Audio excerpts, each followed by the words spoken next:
In this video, you're gonna see we're gonna transform this old shit box into a pretty cool looking machine, and we're actually gonna do maybe a matching motorcycle. I'm quite excited to see how this one unfolds, to be honest. It's been parked up the side of our building for about 6 months. Had a busted gear selector. I ordered it like weeks ago. Turns out it was only a simple thing to fix. It took me like 20 minutes. Now I got all the forward gears and the reverse gear back, except now it's got all Adam's Family spider web still. So we're gonna spend a few minutes just cleaning that off, getting it ready for starting the transformation project.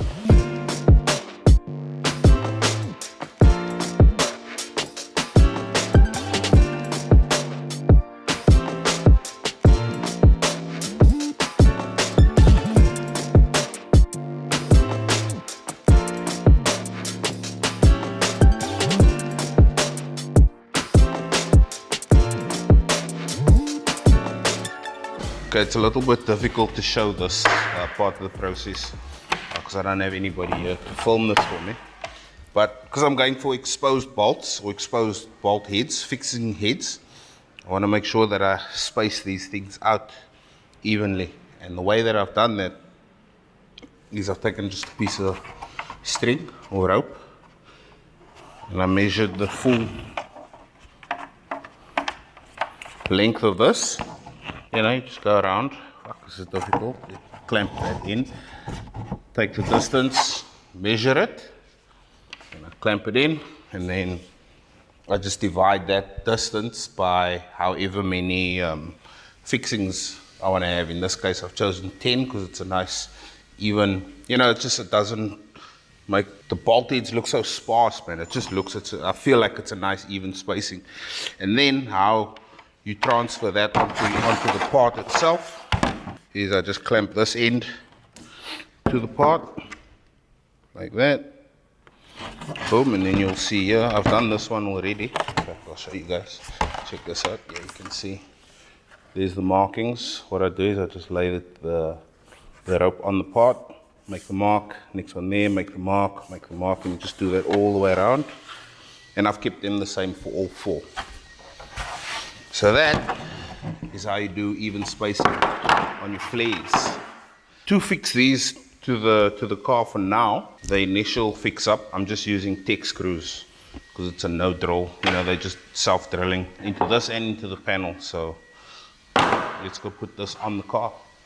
This is the fabrication side of things, right? Where you have to use your brain cells to get this shit done. It's not just buy the part, put it in, and you know, off you go. So we'll just go there. I'm going to make sure that I get this spacing proper, which is there.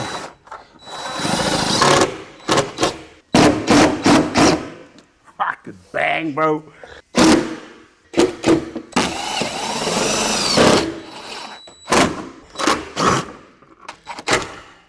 My man. Hey, it's the first one fully screwed in.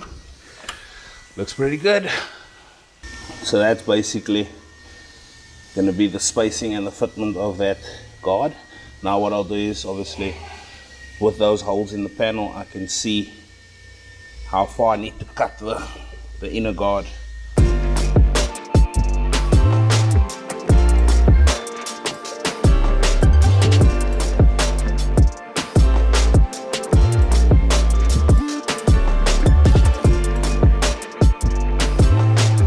Okay, so it's the next day, and you can see down there, I managed to get 3 of the flares installed. I've got the 2 front ones and one on the right driver's side rear flare.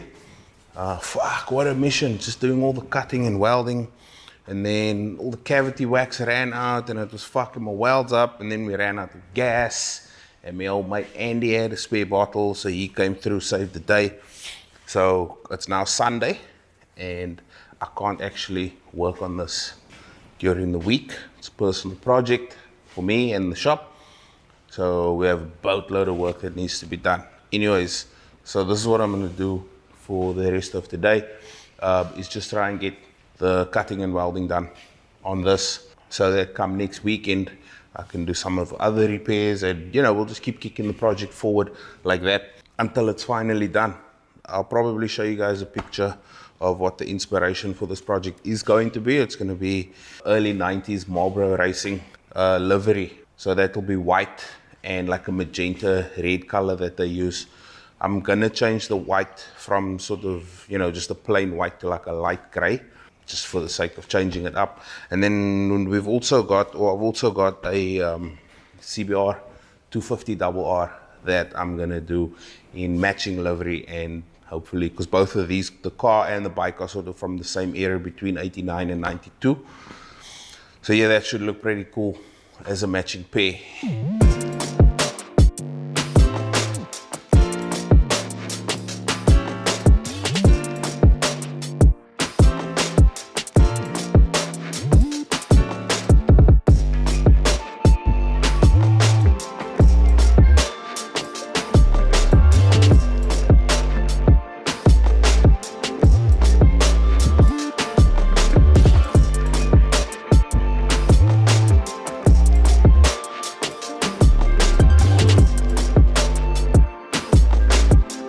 Got the Golf outside now. I've just finished, actually. You'll see I put the time lapse up. I've just water blasted and degreased under the rear arches, because in fact what I'm gonna do is I'm gonna be repainting underneath. Here's this maggot turning up on his bike as well. Yeah, both sides. Oh, that's the other maggot, Lloyd. There, look.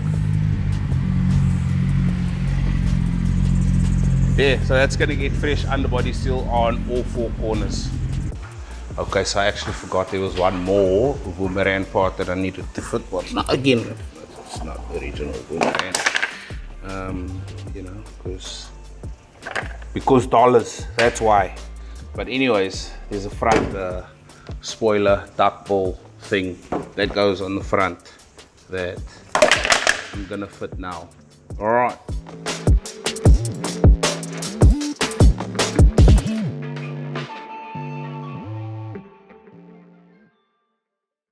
Back on the Golf Mark 2 today, the shop build. It's been a couple of weeks since I did the cutting and welding and mounting the flares.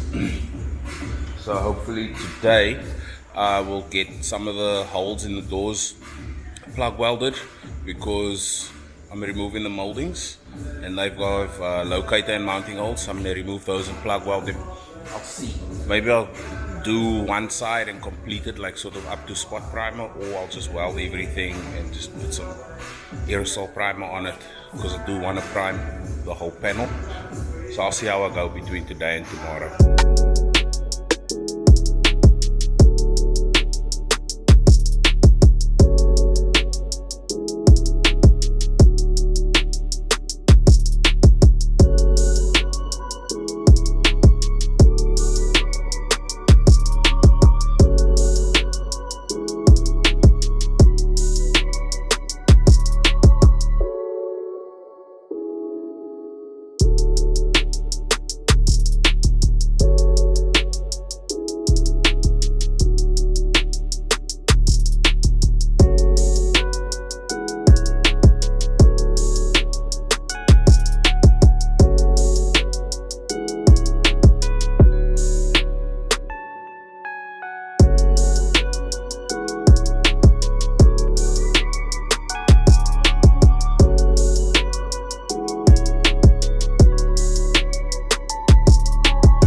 So to recap for today, I didn't do any work on that side of the car.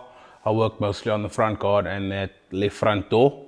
What a bitch to take that off, and thankfully I did, because I actually discovered some more rust underneath on the bottom of the A-pillar. So I'll probably get onto cutting that out and welding in a plate tomorrow. The same with this left front door. Cut that little bit of rust out over there, and then I saw more rust inside, and I'm like, no, my brain capacity is used up for today. There's also a patch of rust on the sill and underneath on the floor, so I'm going to work on that tomorrow. Thankfully, I got all this time at the moment. Well, not me, the whole country does, since we're on this lockdown for COVID-19. I'm still gonna aim to get most of this car in primer this week, which is the first week of April. So yeah, let's see how that goes. So since I cut that piece of metal out, discovered some more rust behind that. I'll just show you the piece that I did cut out. That's what was on the outside. That's what I could see. So obviously cut it out a little bit bigger than the area that is affected. And then if you look at the back of that, that's what was on the inside. So obviously because that had already started rusting and was obviously touching another piece of metal, in this case the inner skin, it infected that. So now I've got to cut that out, put a new piece in there first, which means I've got to take the glass out, take the regulator out.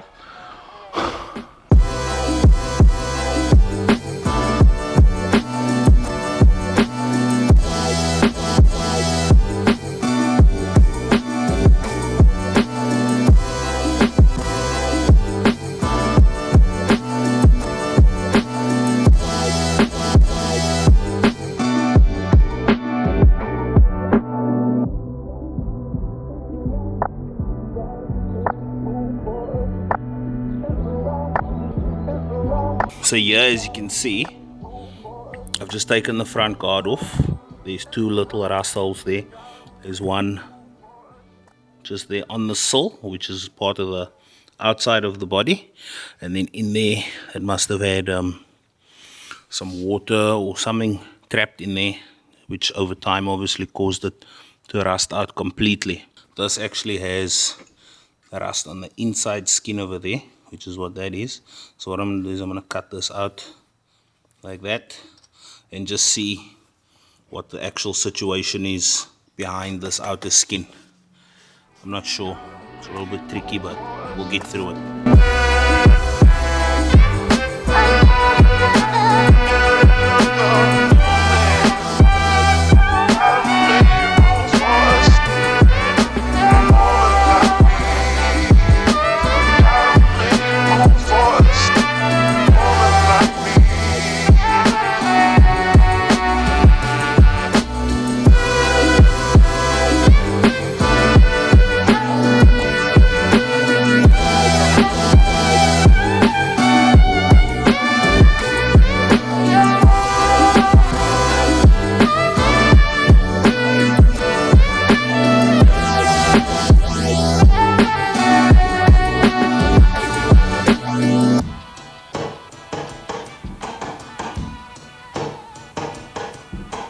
So yesterday was a fail. I have no patience left for that front door at the moment. So I am just going to move along, tear the back door down, tear the glass out, do the dents and the repairs that I know that I can do. And then hopefully, by some sort of magic power, I'll have some patience to do that top dent, see if I can reach it nicely, and then, yeah, get it done. Anyways, then I'll be moving along to the tailgate. Got to pull the glass out, wipe it off because I'm going to weld those holes closed. And then basically all the panels will be in primer or ready for primer anyway. A couple repairs to do on the bonnet, which I will need to just double check. I'll give it a quick block sand to see what the actual condition of it is. Because again, like I said, the car's going matte white. You're not going to really see a lot of the dents and imperfections in it. So let's move along, eh? Okay, so I didn't actually catch this part of the process. I don't know, I just forgot to record. This thing's been having me all in my fields over the last few days. So anyways, you can see I've got that driver's door re-primed. And I've got the two left side doors and the two front guards primed. This left front door is gonna need another going over, like another skim, because I'm not happy with the way that it came out.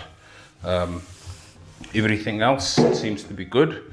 I think I'll get away with just one prime up for all of these, and then yeah, can start to block and sand them and get them ready for color. Guys, don't forget that if you've enjoyed that content and enjoying the videos that I put up on this channel, please like, share, and subscribe. That really helps the channel grow and have the content that we do reach people that are interested in it.